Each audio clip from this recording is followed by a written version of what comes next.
talking about one of my favorite films of all time, 2001: A Space Odyssey, but here we're going to talk about our theories on the character of Hal-9000, the main antagonist of the film, and arguably the most terrifying artificial intelligence ever created. Yeah, so we're basically just going to go through our ideas on why, because he's the computer that's supposed to be correct all the time, why he sort of snapped and tried to kill the whole crew. So I guess I'll start. Yeah, sure. So one possible idea could be is that excuse me. Okay. Is he sort of came out is that like just making like, and maybe this is the most simple one, is that like he just, after doing like billions and billions of little like tasks, he just finally made one like tiny error. Computer error about the I don't know, whatever that thing was that they put on the ship, like whatever part wasn't working, and that just kind of caused him to lose it, because he was like, oh well, it has to be their fault, so I have to get rid of them. That's, I don't know. So that's the most straightforward one, that he made one mistake and it got in his head. What do you think of that theory? Yeah, I really like that theory, most because to me, like, a thing about how probably the most fascinating. Because the thing about Hal, for me, is kind of like, that makes him kind of so interesting as a character, is that even though he's presented as a perfect organism, as a being who sees himself as superior to all of humanity and believes himself to be the best supercomputer ever made, and even believes himself to the point where he constantly says, oh, if there's a mistake, it can only be attributed to human error. Yeah, so he's sort of like, not perfection, but he's just like, he's got a huge ego. Yeah. Yeah, that's for me sort of, like, they made this thing so well that they gave it, like, almost, like, pride. I think they even point that out in the movie, because they interview it, and it's like, oh, we almost heard, like, pride when it talked about, like, its record or whatever. And I'm like, yeah. Yeah, you could definitely tell for me it is For me, it's mostly Hal's pride, and the other act for me is so for me, kind of like to go down is that Hal's whole is that, from what we could tell, Hal likes to sees himself as I said before, the perfect supercomputer. I know some people could argue that, well, maybe he didn't make a mistake, maybe he was right all along, and they just misinterpreted. So, and before I go on, I was going to ask, what are your thoughts on that theory that he actually was correct?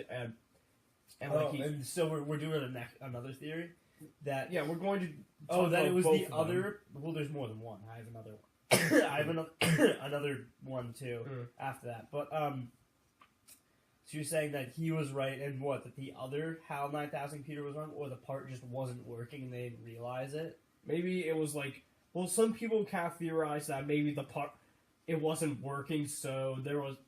So, like, it just made the mistake and not knowing it. So, human error. And also the fact that, like, but for me, I'm kind of more attributing to this point, most because it kind of fits the theme, because of one of the big themes of 2001 is essentially of technology and how it should be used responsibly. It kind of sets up this kind of subtly in the beginning, when you kind of take the opening, the dawn of man, in a more cynical light, because it's showing that the more dominant humans are attacking the more weaker humans, and so asserting dominance on them through force. And you could say the same thing for Hal. He's a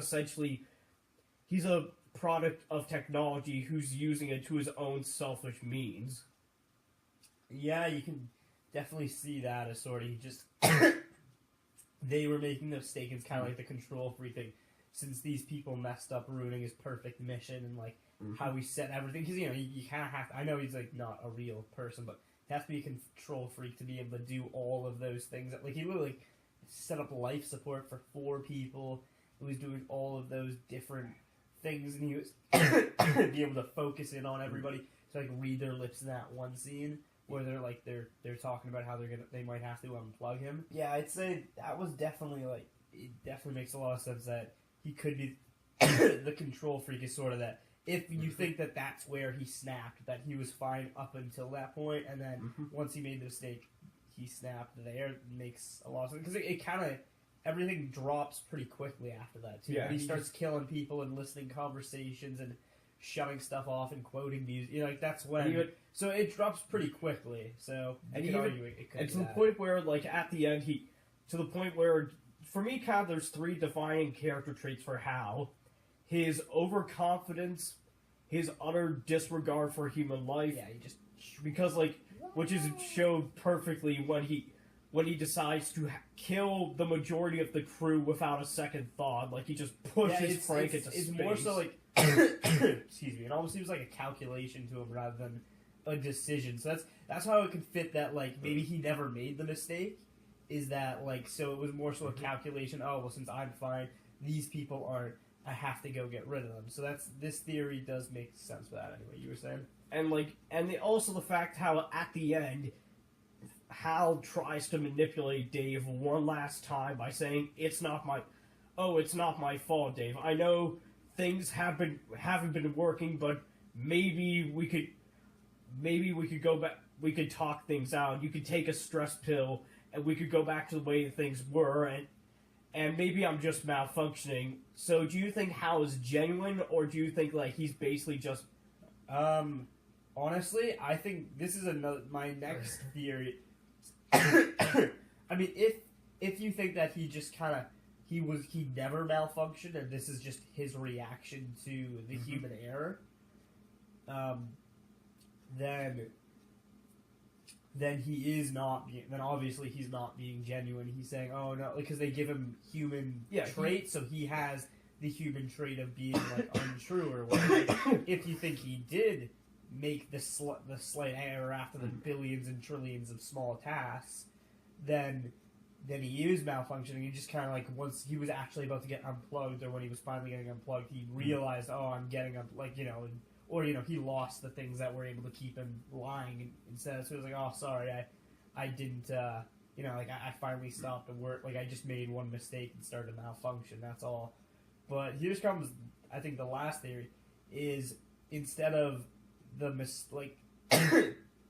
of that being the main thing of the one error that could be him or human or the other Hal-9000 unit, it could be that the mission itself just made no sense to him and he couldn't cope with it. And that could be just because that's the first, like, conversation, other than the interview. I think that's the first conversation Hal has.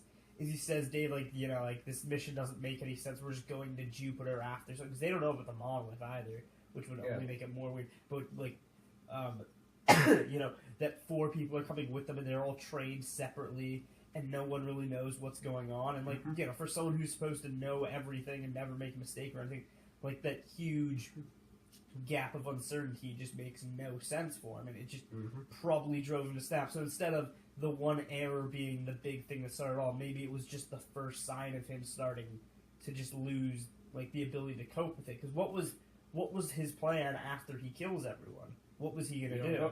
We don't know. All we don't know. Maybe it was him not getting out of that mission. Maybe he just didn't want to do that. Like, maybe it just made no sense, or he wanted to go there to make it make sense. But, you know, you can argue it just had nothing to, like, that one mistake was just the start of it. It wasn't the main thing that this was all about. That the mission just made, like, no sense. I think it's a good, interesting idea, especially. But you don't think it would have bothered but I feel too like, much? Yeah, and before you ask, we don't think Hal's a commentary on IBM. They helped out on the film. I mean, I don't think it's like IBM or he did the moon landings or whatever. I think it's like just sort of I think it's a cute, like, you know, if they were gonna, it's more of a statement on all huge tech companies building and maybe acting irresponsibly. It's not just IBM. It wouldn't make it's just one. You know, if this movie's going to be a big landmark film for multiple generations and all that, then it can't just be about one company that was big at one time. It has to be about, you know, this theme that can transcend all the stuff that lasts for, you know, as long as we keep using technology like this. So, you know, maybe it was IBM before, it's Apple now, with whatever it'll be Zoom. I'm kidding, it's not going to be Zoom. Well, Zoom's just like the shitty non-iPod thing, right? Yeah, but you get what I'm saying. It's not quite, you know, it is IBM in that case, but it's not only IBM. And the last thing I will say before we go, it's most because to me the reason why for me it's that former answer that we first talked about, how it's essentially of Hal's own ego, his own overconfidence, and his refusal to really take responsibility for any of his actions, is ultimately the reason to why he decides to kill the crew. Because to me, Hal-9000 is essentially, he's an antagonist who I would more so describe as a force of nature. He's essentially somebody who's more so to represent like a theme or idea as not for like a character with his own end goals, but more as a symbol of the story's themes. And Hal for me is a symbol of the dangers of technology and what happens when we give it too much responsibility, and what happens when it goes too far. I argue that it might only be not only our greatest accomplishment, but the worst thing we've ever done. I mean, excuse me, like a force of nature, even though he's entirely man-made and unnatural. Yeah. Not saying that's a climate change thing. I don't think climate change was a big deal in the 60s, but... I'm saying, like, force of nature as in, like, akin to, say, the Joker or Anton Chigurh, where they're villains who are not at all relatable, but are more so meant to be symbolic of the themes of the story. Yeah, I think they did a good job with that. That's just like what makes 2001 great. Is just so many, like, this is just one section of the movie, well, like one character. There's a million different things going on. That maybe is what makes Hal great, because a lot of the other characters, and Kubrick might have done this to not keep the focus on the characters, rather instead make it about like everything else that was going on. Like, you know how in not that this isn't a great character, but in what's the movie? Apocalypse Now, Coppola, he switched from who was originally Harvey Keitel. Yeah, it was originally Harvey Keitel, and he switched to Martin Sheen because he wanted an actor who could watch like what was happening rather than be the main thing going on all the time.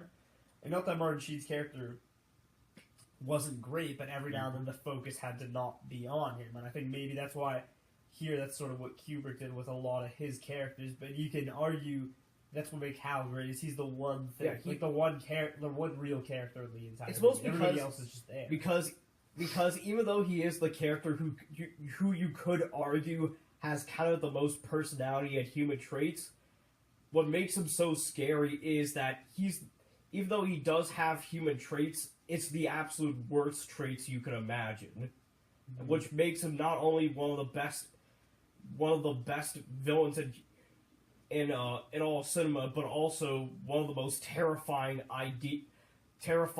concepts ever brought to film. Hal is essentially the reason why Hal is such an iconic character is most because he essentially represents what we fear the most about technology, how we created it to a point where it can operate on its own, and many stories have kind of taken the idea of how to kind of explore in different ways, and not to mention.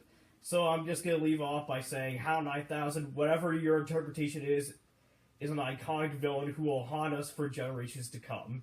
Yeah, 2001's a great movie. Just one thing of it that can be picked apart and looked at a bunch of different ways. That's the entire film, so you guys gotta watch it. And anyway, next thing we'll be doing is maybe Get Out review. Probably Get Out review. Anyway, we'll see you guys next time. Bye.